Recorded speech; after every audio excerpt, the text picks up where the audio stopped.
Bienvenue pour cette émission que je dédicace à mon coco, Claude François Junior. Et on entend de loin les mouettes de Saint-Tropez, puisque je suis sur la région de Saint-Tropez, on entend les mouettes voler. Bienvenue dans cette émission exceptionnelle sur la mort de Claude François. Je vais parler de Marie-Thérèse, son attachée de presse, et de Kathleen, et nous allons pour la première fois découvrir le témoignage de Kathleen de son film documentaire de Samy Pavel, 1979. Et puis surtout, nous allons revoir ensemble le témoignage de Marie-Thérèse, l'attachée de presse de Claude François. Elle a donné ce témoignage 2 fois, dans 2 versions légèrement différentes.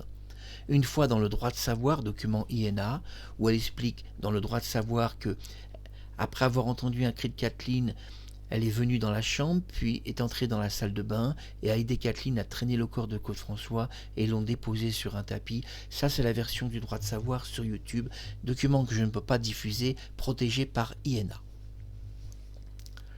Dans la version de Fabien Lecoeuvre, ce document, lui, n'est pas protégé et vous pouvez le trouver sur ma chaîne YouTube où Marie-Thérèse se confie.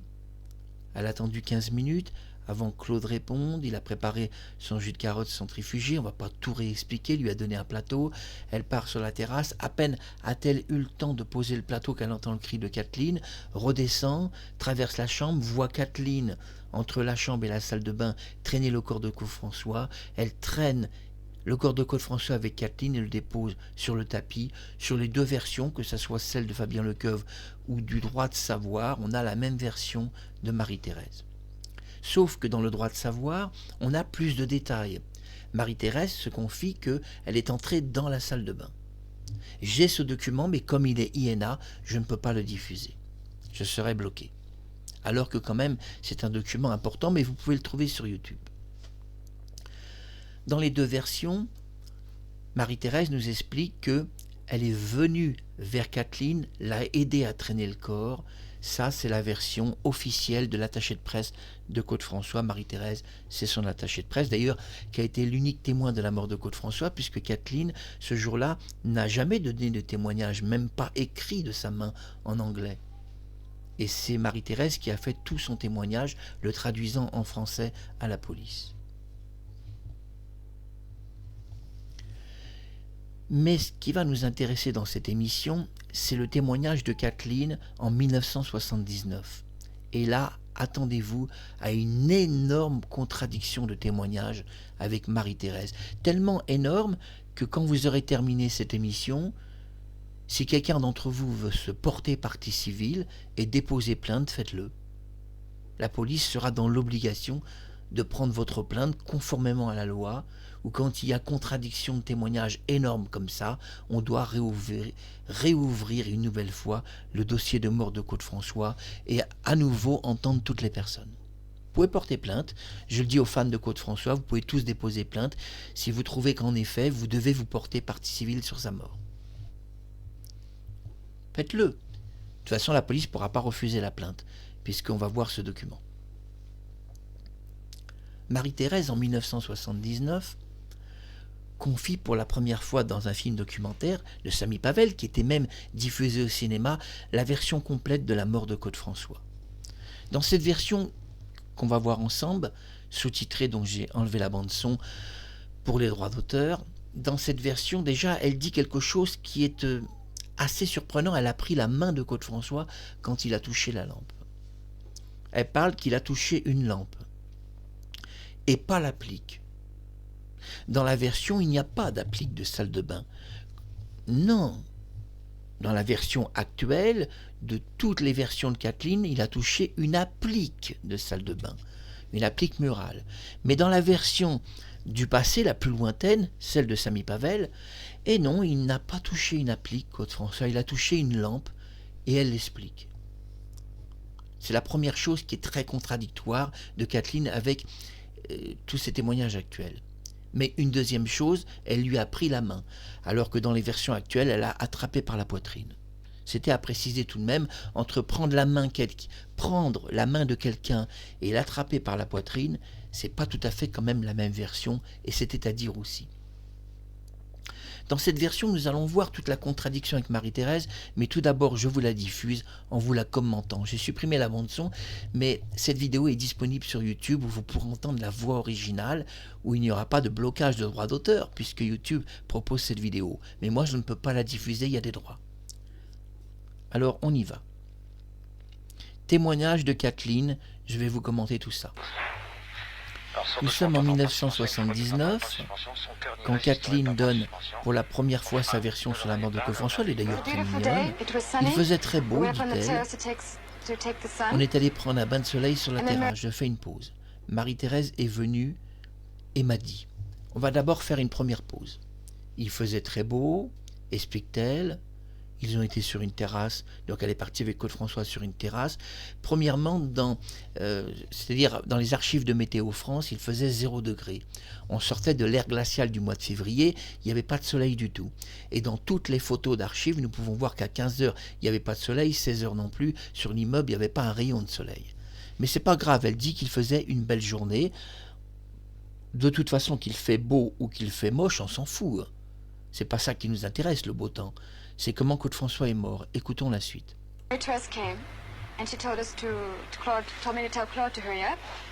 Marie-Thérèse est venue dire que Claude se dépêche, puis elle est allée sur la terrasse. Et Claude est allé prendre son bain. On bavardait comme toujours pendant qu'il se préparait. On parlait dans la salle de bain de sa mère, du moulin, de ce qu'il allait faire aux États-Unis,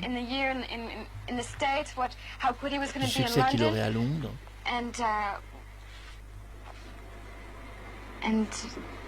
Alors il a touché la lampe. On va faire une pause. Voilà ce qu'elle nous dit. Alors il a touché la lampe. Elle ne parle pas d'une applique de salle de bain qu'il a redressée avec 2 doigts. Il a touché une lampe. C'est aussi la version de police que Claude François a changé une ampoule. Elle précise, il a touché une lampe. Il n'y a pas d'applique qu'il a redressée, il a touché la lampe. Continuons d'écouter ce qu'elle a à dire et l'énorme contradiction de témoignage entre Kathleen et Marie-Thérèse. De toute façon, après cette émission, vous pouvez vous porter partie civile et même déposer plainte. La police ne peut pas refuser votre plainte dans un pays de droit. Mais ils vont quand même la refuser parce que Claude François n'est pas mort comme ça et la police le sait, donc ils n'accepteront pas votre plainte. Continuons. Alors il a touché la lampe. Donc là, elle ne regarde pas la caméra, elle semble réfléchir. En effet, elle essaie de se souvenir et puis elle a peut-être du mal de parler de ça, c'est compliqué. Il m'a dit de l'aider. Je lui ai pris la main. On va faire une pause. Ici, dans cette version, c'est la seule version qui existe où Kathleen nous explique qu'elle a pris la main de Claude François. Dans toutes les autres versions, c'est pas ce qu'elle nous a dit. Elle a attrapé Claude par la poitrine et l'a extrait de l'applique. Mais dans cette version de Samy Pavel, qui est la toute première version qu'elle a donnée, d'ailleurs on voit qu'elle est jeune, et non, elle a pris la main de Claude, elle a attrapé sa main. Continuons le témoignage.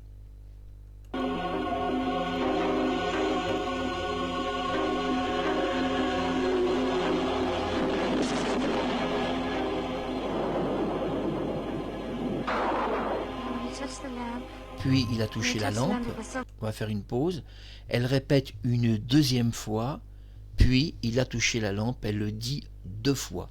Il n'y a pas d'applique, il n'a pas redressé une applique, il a touché une lampe, elle le dit une 2e fois. On n'est donc pas dans une applique qui sera redressée avec 2 doigts comme dans toutes les versions qu'elle nous dit maintenant. Continuons son témoignage. Ça s'est passé très vite. En effet, je fais une pause. Elle nous a donné un temps très vite de quelques secondes, 5 secondes. Mais il est important de dire à Kathleen qu'on a retrouvé mort Claude François des doigts carbonisés, calcinés, et qu'en 5 secondes, c'est pas possible. Mais ici, elle confirme que ça s'est passé très vite, en effet, quelques secondes. Je l'ai porté jusqu'à la chambre. Elle nous explique dans son témoignage « je l'ai porté », jusqu'à la chambre. Il n'y a pas de Marie-Thérèse. Marie-Thérèse n'est pas avec elle. C'est Kathleen qui a porté Claude-François jusque dans la chambre et elle est toute seule. Et d'ailleurs, ça va être précisé dans la suite du témoignage. Écoutons la suite. J'ai couru chercher Marie-Thérèse. On va faire une pause. J'ai couru chercher Marie-Thérèse. Contradiction de témoignage où c'est Marie-Thérèse qui explique qu'elle a découvert Kathleen traînant le corps de Claude-François. Dans la version de Kathleen, la première qu'elle a donnée, elle explique « J'ai couru chercher Marie-Thérèse ». Alors je dois dire une chose à Marie-Thérèse, pour une telle contradiction de témoignage où elle a couru chercher Marie-Thérèse et que toi, c'est toi qui es venu vers elle pour l'aider à traîner le corps jusque sur le tapis, pour une telle contradiction, la mort de Claude-François est annulée. Il y a des règles. Dans la justice, dans la loi, il y a des règles, Marie-Thérèse, et il y a contradiction de témoignage, et même si Dominique Perrin a beaucoup d'argent, il n'y a rien qui pourrait te sauver d'une garde à vue. Avec ce qui vient d'être dit, tu es en garde à vue, Marie-Thérèse, automatiquement tu es en garde à vue, et je précise, tu es en garde à vue, et aussi Kathleen est en garde à vue. Car là, la contradiction de témoignage est terrifiante. Elle a couru chercher Marie-Thérèse et écoutez la suite. Je lui ai dit, Claude a été électrocuté, téléphone. Dans cette version, elle explique, je lui ai dit, Claude a été électrocuté, téléphone. Elle explique dans cette version, j'ai couru chercher Marie-Thérèse, je lui ai dit, Claude a été électrocuté, téléphone.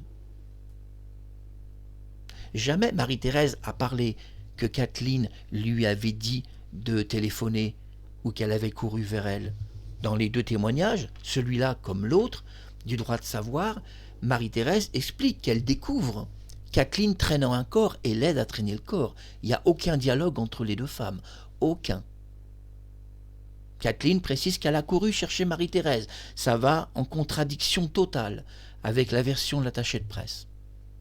Continuons son témoignage.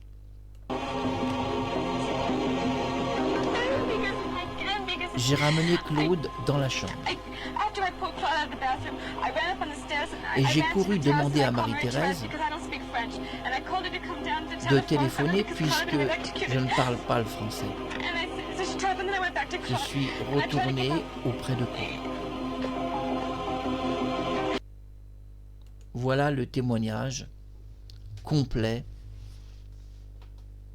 Le premier témoignage, 2 fois, elle dit que Claude a touché une lampe et pas une applique, et 2 fois, elle explique qu'elle a couru pour aller chercher Marie-Thérèse.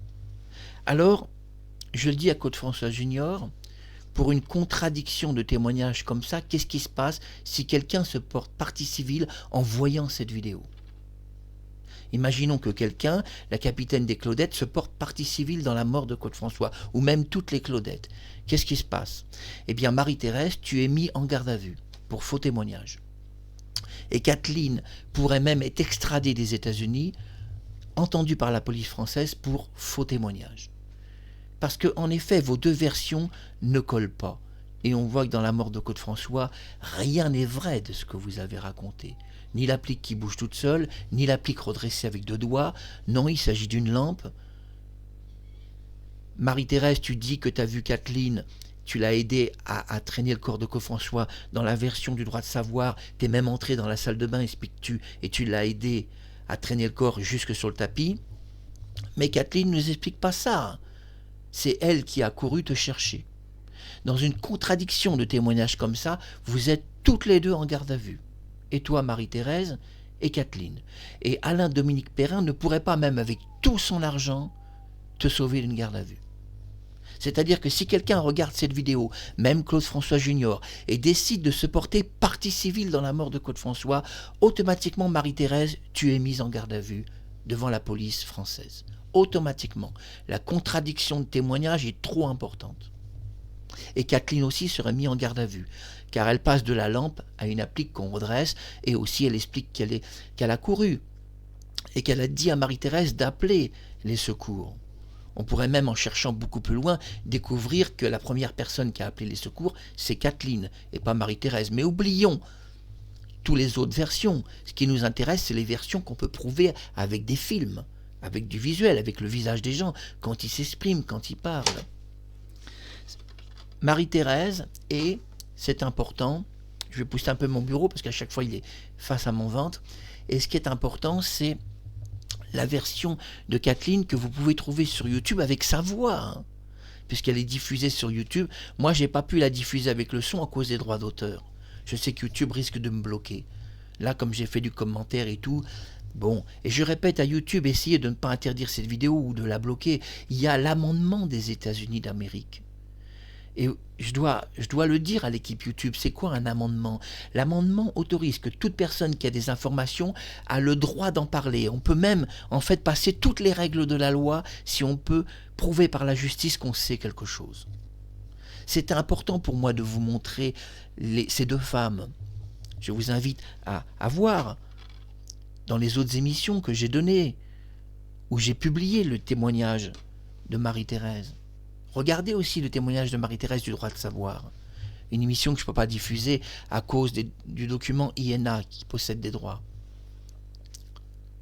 Et je dis à Marie-Thérèse, une telle contradiction de témoignage où elle court te chercher pour te demander d'appeler les secours, et deux versions où tu expliques que tu as été à sa rencontre, que tu as vu Kathleen dans la salle de bain, que tu as traîné le corps de Claude avec elle sur le tapis.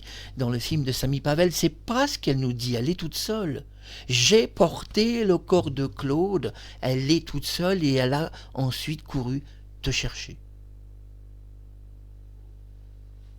Et je dis, Marie-Thérèse, si quelqu'un se porte partie civile, par exemple les Claudettes, Nanti Clo-Clo, pourquoi pas, qui m'a adressé un très beau message il y a quelques heures, si Claude François Junior, son fils, se porte partie civile en disant que quelque chose a été caché sur la mort de son père, vous allez tous en garde à vue. Kathleen comme toi, elle serait automatiquement Kathleen entendue par la police française. Ils n'auraient pas le choix, mais on n'est pas dans un monde de justice ni de vérité. On est dans un monde de faussaires, de faux dieux, de faux prophètes. Il n'y a plus de prophètes aujourd'hui. C'est pour ça que Dieu envoie quelques prophètes. Moïse, Jésus et Mohamed. Le dernier, il est venu il y a 1600 ans. Depuis, Dieu semble nous avoir tous oubliés. C'est pas pour me moquer de Dieu, je respecte Dieu, mais je veux dire qu'il n'envoie pas beaucoup de prophètes, c'est ça que je veux dire. Et dans un monde qui va mal, on devrait en envoyer un par semaine. Mais ce que je veux dire, Marie-Thérèse, je ne vais pas me porter partie civile contre toi, parce que moi j'en sais 1000 fois plus. Et si moi je me porte partie civile, non seulement tu vas en garde à vue, Kathleen, mais aussi tous les autres. C'est-à-dire Sylvie Mathurin pour l'évacuation de médicaments et de drogues, vous allez tous en garde à vue. Si moi je suis entendu par la police, vous allez tous en garde à vue, tous. Du premier au dernier, parce que j'ai encore rien dit sur la mort de Claude. Vous allez tous en garde à vue, mais des heures et des heures et des heures. Vous ne pouvez même pas vous imaginer les problèmes que vous auriez si moi je me porte partie civile. Vous auriez des problèmes monstrueux. Ah bah tu sors plus d'une garde à vue, Marie-Thérèse. Tu sors plus.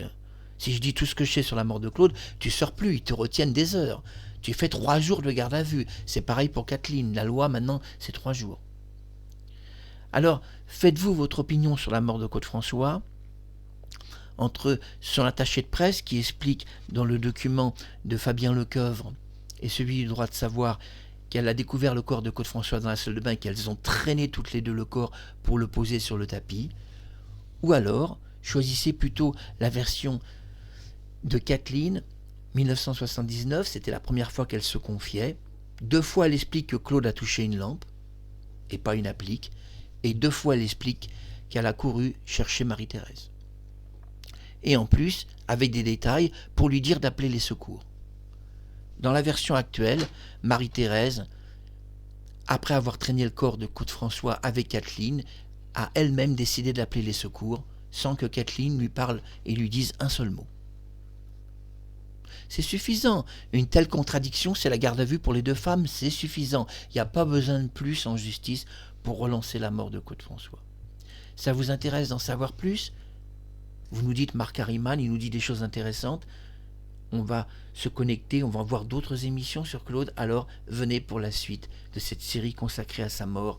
vous en saurez beaucoup plus, y compris sur le gang de la banlieue du Sud, où j'ai pas tout dit sur la relation entre Claude-François et ce gang français dont c'est vrai, Michel Lapage a été un des grands personnages historiques. Mais on doit évidemment être triste pour la mort de son fils, Serge, 37 ans. C'est quand même horrible que dans ces gangs, ils s'assassinent tous entre eux, c'est terrifiant. C'était Marc Harriman, bienvenue sur YouTube, et merci d'avoir vu cette vidéo. À très bientôt.